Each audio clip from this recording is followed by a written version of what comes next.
Salat itu punya dua kemuliaan. Satu, memberikan pahala melimpah. Yang kedua, punya dampak dalam kehidupan kita saat di dunia. Apa manfaatnya? 5. Salat berapa waktu yang wajib? 5. Manfaatnya pun 5. 1. Orang yang salatnya benar, maka doanya akan cepat dikabulkan oleh Allah. Bahkan saat dalam salat dia berdoa, seketika dikabulkan. Langsung turun contoh ini. Turun contoh. Ya, bahkan dahsyatnya sebelum sholat diminta dulu list dulu, punya masalah apa, list, nanti mintakan dalam sholat. Kata Allah, saya jawab dalam sholat. Ya, coba lihat Quran surah kedua ayat 45. Wasta'inu bis sabri. Perhatikan cara menerjemahkannya. Kalau anda punya persoalan dalam kehidupan, jangan mengeluh, kata Allah. Jangan bikin status. Ya, jangan dikeluhkan. Terima dengan sabar, catat persoalannya, lalu mintakan solusinya lewat sholat. Masa sih ya Allah? Nggak yakin kamu? Beriman. Makanya ayat itu disebut lagi di ayat 153. Cuman yang kedua pakai iman. Ya ayyuhalladzina amanu, orang-orang yang telah beriman. Kamu beriman nggak dengan saya? Yakin nggak? Kalau kamu yakin, ini saya sebutin lagi nih. Ista'inu bisabri wassalah. Iman lu pakai sekarang, bukan pakai akalmu. Iman lu pakai. Kalau punya persoalan jangan mengeluh. Sabar terima, karena semua orang pun punya masalah. Nabi pun punya masalah. Nabi-nabinya aku kasih masalah. Kamunya masa nggak pengen punya masalah? Nabi pasti punya masalah lebih berat daripada kamu. Saya kasih masalah, terima dengan sabar. Dan tidak ada orang yang saya berikan masalah kalau tak sanggup mengatasinya, kata Allah. Itu keadilan Allah. La yukallifullahu nafsan illa. Nggak ada orang dapat ujian kalau nggak mampu. Kalau anda sedang diuji sekarang pun anda merasakan ujian, itu karena anda mampu. Ahli hidayat nggak mampu, makanya nggak dapat ujian. Anda mampu, ya, dapatkan jalani itu. Itu keadilan Allah. Ya ayyuhalladzina amanu, hai orang-orang yang masih yakin kalian denganku. Ista'inu, catat, minta tolong padaku. Bisabri, terima dulu, terima ujian itu. Lalu catat apa masalahnya. Punya masalah apa anda? Wassalah, kerjakan sholat, curhat di situ, minta sama Allah. Ini curhat itu bukan di media sosial. Kalau like aminkan ya. Itu apa gitu? Sholat ini dikasih solusi nggak deh? Malah nggak dikerjakan. Solusinya udah ada, kenapa nggak dikerjakan, Joni? Ya. Wudu, ngadap kiblat, sholat, minta. Makanya semua orang dari dulu ketika punya masalah sholat. Silahkan cek, semua nabi sholat, Pak, Bu. Keluarkan ayatnya, Qurannya, pakai Qurannya. Jangan cuma dijadikan pajangan, pakai, buka. Tiap hari satu ayat, lihat terjemahannya, lihat tafsirnya. Ini belajarnya terupdate gitu. Di-upgrade juga kemampuan kita ya. Nabi Musa sholat Quran surah ke-20 ayat 14. Nabi Isa sholat Quran surah 19 ayat 31 sampai 33. Nabi Zakaria sholat Quran surah ketiga 38 sampai 39. Nabi Ismail itu nyuruh keluarganya sholat. Sholat. Quran surah 19 ayat ke 59. 55 ayat 55. Kata Nabi Ismail, wa kana ya'muru ahlahu bis-shalah, kata Allah. Nabi Ismail mengajak keluarganya sholat. Quran surah 19 ayat 55. Jadi semua nabi itu sholat semuanya. Spesial. Contoh langsung orang sholat yang ketika sholat doanya langsung dikabulkan. Itu contohnya Nabi Zakaria. Quran surah ketiga ayat 38 sampai 39. Bapak ibu Nabi Zakaria diuji oleh Allah, nggak punya keturunan. Medis mengatakan mustahil. Klinis mengatakan nggak mungkin karena istri beliau divonis, maaf bu, monopos dan mandul. Nggak mungkin. Tapi apa yang beliau kerjakan? Beralih langsung kepada Allah yang tidak punya batas mustahil dalam pemberian. Apa yang dikerjakan? Sholat. Begitu sholat dengan benar, minta kemudian kepada Allah. Dikerjakan di mihrab. Saat sholat berdoa, diabadikan doanya di Quran surah ketiga ayat 38 sampai 39. Ini bagi yang punya masalah serupa bisa meniru apa yang pernah dikerjakan. Karena nanti di akhir ayatnya, yang khususnya yang nanti di surah ke 21, ada isyarat siapa yang mengerjakan amalan serupa, maka Allah akan berikan jawaban yang serupa. Ya, hunalika da'a Zakaria rabbah qala rabbi habli min ladunka dzurriyyatan thayyibah innaka sami'ud du'a. Ya Allah, mereka mengatakan aku enggak mungkin punya keturunan. Mereka mengatakan mustahil. Maka ketika mereka mengatakan mustahil, aku hanya bermohon kepadamu yang tidak punya batas dalam pemberian. Engkau pasti mendengar doa saya. Kalau pada yang Maha mendengar tidak mengabulkan, kepada siapa lagi saya mesti meminta? Apa jawabannya? Tiba-tiba turun malaikat langsung mengatakan Allah mengabulkan doamu. Itu malaikat turun baru selesai doa, belum selesai sholat. Dia masih berdiri dalam sholatnya, masih berdiri disebut qaimun. Sedang sholat belum selesai, yusolli. Baca ayat 39 dari surah Ali Imran, paling kanan agak ke atas. Fanadathul malaikatu wa huwa qaimun yusolli fil mihrab annallaha yubashshiruka bi Yahya. Tiba-tiba turun malaikat mengabarkan, Anda dapat kabar gembira dari Allah, istri Anda akan mengandung, melahirkan, namanya langsung dari Allah Yahya, artinya hidup. Yang mustahil lahir dari rahim seorang perempuan yang divonis monopos dan mandul oleh manusia, kata Allah, nggak ada yang mustahil bagiku, lahir dan hidup, namanya Yahya. Kapan itu terjadi? Qaimun yusolli fil mihrab, masih berdiri dalam sholatnya. Tapi Ustaz itu kan Nabi, Ustaz itu kan Nabi yang dekat dengan Allah. Kalau saya kan bukan Nabi, Rasul juga mungkin, Rasul juga nggak mungkin. Saya bukan Nabi, bukan Rasul, apakah saya masih bisa seperti itu? Jangan berputus asa. Spesial untuk umatnya Nabi Muhammad SAW, langsung disampaikan di lisan Nabi, diperintahkan oleh Allah lewat hadis qudsi. An Abi Hurairah radhiyallahu ta'ala anhu, an Anas bin Malik radhiyallahu ta'ala anhu, yakni Nabi sallallahu alaihi wasallam, an Rabbih jalla wa ala, dari Nabi sallallahu alaihi wasallam langsung disampaikan hadis qudsi dari Allah Subhanahu wa taala. Qala Allah azza wa jalla, qasamtu shalah baini wa baina 'abdi. Kata Allah, saya bagi dua dalam salat itu antara hambaku dengan aku. Wali 'abdi ma sa'al. Kalau hambaku benar salatnya, maka apapun yang dia minta dalam salatnya aku akan langsung kabulkan. Hadis qudsi sahih. Ya, di mana dimulainya? Idza qala al-'abdu alhamdulillahi rabbil alamin.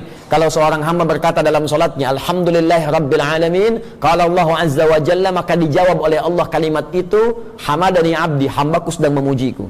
Wa idza qala al-'abdu ar-rahmanir rahim, jika hambaku sedang berkata ar-rahmanir rahim, qala Allah azza wa jalla, dijawab oleh Allah kalimat itu, athna alayya 'abdi, hambaku sedang menyanjungku. Wa idza qala al-'abdu maliki yaumiddin, jika hambaku membaca maliki yaumiddin, qala Allah azza wa jalla, dijawab oleh Allah kalimat itu, majjadani 'abdi, hambaku sedang mengagungkanku. Perhatikan.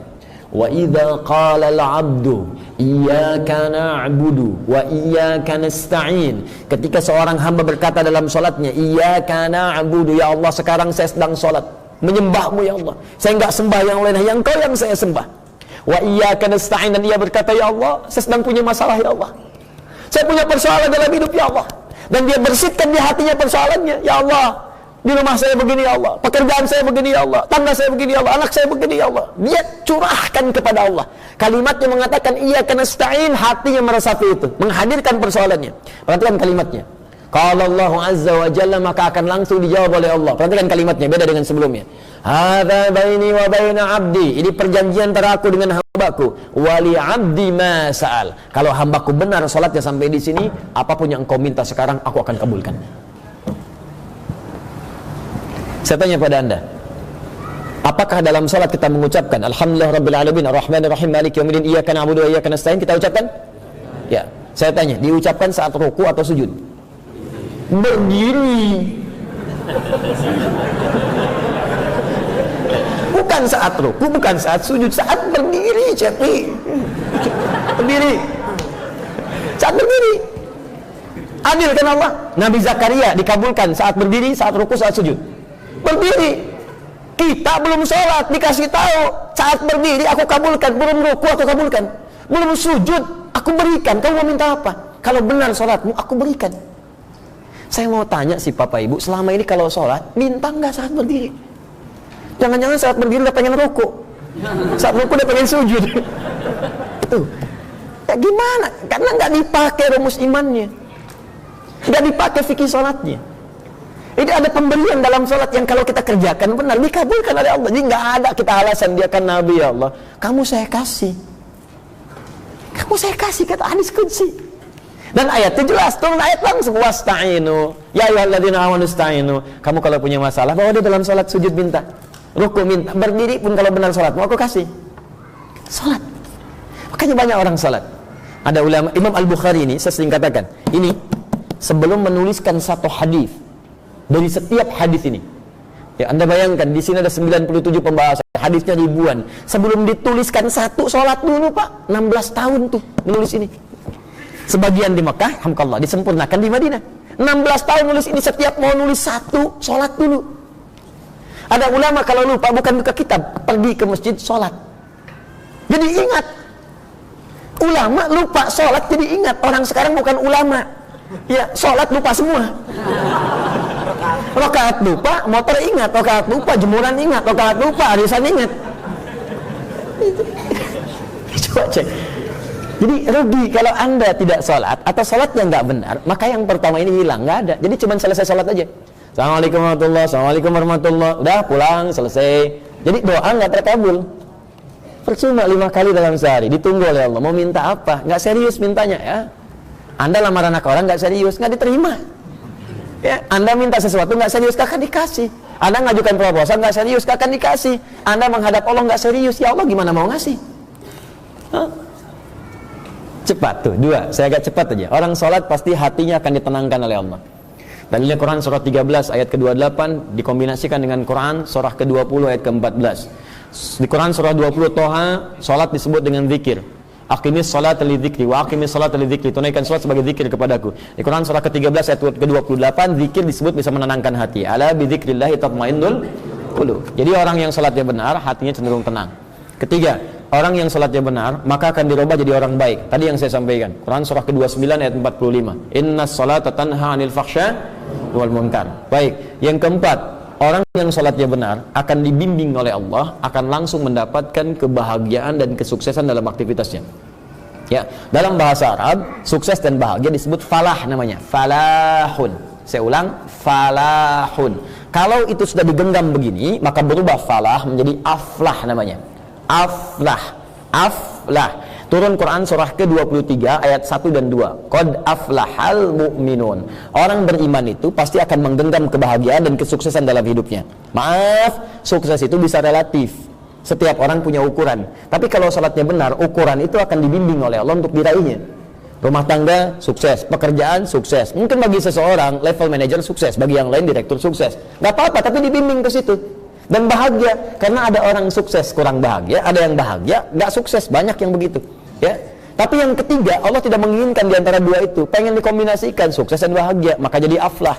Siapa yang aflah ini? Ayat keduanya langsung, alladzina hum fi sholatihim khasyi'un. Jadi yang membimbing itu sholat, bukan yang lain, sholatnya. Makanya ketika dipanggil sholat, kalimat falahnya ikut.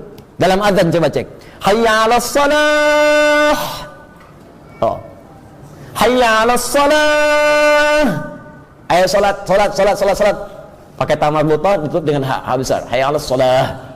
Anda tanya, kenapa salat? Dijawab, hayya 'alal falah. Hayya 'alal falah. Supaya kamu sukses, bahagia. Bukankah Allah pemilik kesuksesan? Bukankah Allah pemilik kebahagiaan? Handphone Anda rusak, datang ke konter handphone, perbaiki karena dia yang tahu handphone. Motor Anda rusak, datang ke bengkel karena tukang bengkel yang tahu motor Anda. Diri Anda rusak, tanyakan kepada pencipta kita, Allah yang tahu.